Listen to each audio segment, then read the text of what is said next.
2017ની વિધાનસભામાં ચૂંટણીમાં મુખ્યમંત્રી પદની રેસને લઈને અટકળો તેજ ચાલી રહી છે ત્યારે 2017ની વિધાનસભા ચૂંટણીની પૂરી તૈયારીઓ ચાલી રહી છે। કોંગ્રેસ તરફથી શંકરસિંહ વાઘેલાએ સૌથી મોટું નિવેદન આપ્યું છે।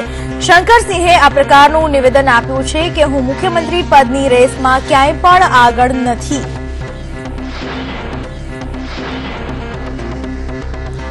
उत्तर प्रदेशના મુખ્યમંત્રી તરીકે રવિવારે શપથ ગ્રહણ કર્યા બાદ યોગી આદિત્યનાથ હવે એક્શનમાં આવી ગયા છે। યોગી આદિત્યનાથે વિભાગીય સચિવો સાથે બેઠક યોજી હતી। સીએમ આદિત્યનાથને ડીજીપીને કહ્યું હતું કે કાયદા અને વ્યવસ્થામાં કોઈ પણ પ્રકારની બાંધછોડ સાંખી શકાશે નહીં।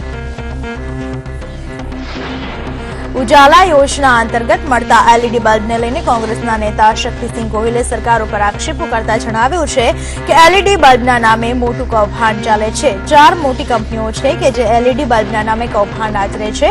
સરકાર દ્વારા અપાતા એલઈડી બલ્બ હલકી કક્ષાના છે અને આ બલ્બથી આંખોને નુકસાન થાય છે। આજથી કોંગ્રેસના ચૂંટણી પ્રચારના સત્તાવાર શ્રી ગણેશ થયા છે। કોંગ્રેસ દ્વારા યુનિવર્સિટી કન્વેન્શન સેન્ટર ખાતે કોંગ્રેસ આવે છે સંમેલનનો પ્રારંભ કરવામાં આવ્યો છે। આગામી વિધાનસભાને લઈને ચૂંટણી લડવા ઇચ્છુક મુરતિયાઓ માટે આ સંમેલનનું આયોજન કરાયું છે। નોટબંધી બાદ રૂપિયાની હેરાફેરીમાં અમદાવાદમાંથી સીબીઆઈ દ્વારા 2 પોસ્ટ ઓફિસ અધિકારીઓની ધરપકડ કરવામાં આવી છે। રૂપિયાની હેરાફેરી કરવાના આરોપસર મનોજ કુમાર અને સંજય અખાડેની ધરપકડ કરીને પૂછપરછ હાથ ધરવામાં આવી છે। રાજકોટમાંથી ઝડપાયેલા આઈએસઆઈએસના આતંકીઓને જેલ હવાલે કરાયા છે। આતંકી વસીમ અને નઈમને કોર્ટમાં રજૂ કરાયા હતા। એટીએસ દ્વારા વધુ રિમાન્ડની માંગ ન કરાતા આતંકીઓને જેલમાં મોકલી દેવામાં આવ્યા છે। રાજકોટ અને ભાવનગરથી પકડાયેલા આઈએસઆઈએસના 2 આતંકી બંધોના પ્રકરણમાં સોશિયલ મીડિયાની ટ્રેનિંગ અંગે કાશ્મીર જવાના હોવાનો ખુલાસો એટીએસની પૂછપરછમાં બહાર આવ્યો છે।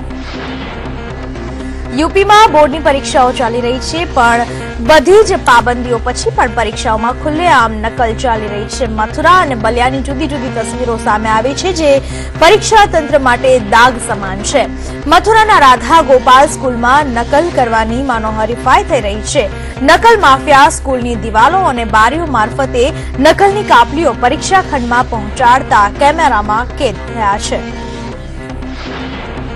જમ્મુ કાશ્મીરમાં પોલીસે ઘાટીમાં તણાવ ફેલાવનાર તત્વો સામે કાર્યવાહી કરવાની શરૂઆત કરી છે। પોલીસે આશરે 35 ગ્રુપને ડિટેન કર્યા છે જે સોશિયલ મીડિયા ઉપર વિડીયો અપલોડ કરીને યુવાનોને ઉશ્કેરવાનું કામ કરે છે। પુલવામા એસપી રફીઝ અહેમદના મતે આશરે 65 લોકોનું કાઉન્સેલિંગ કરાયું છે।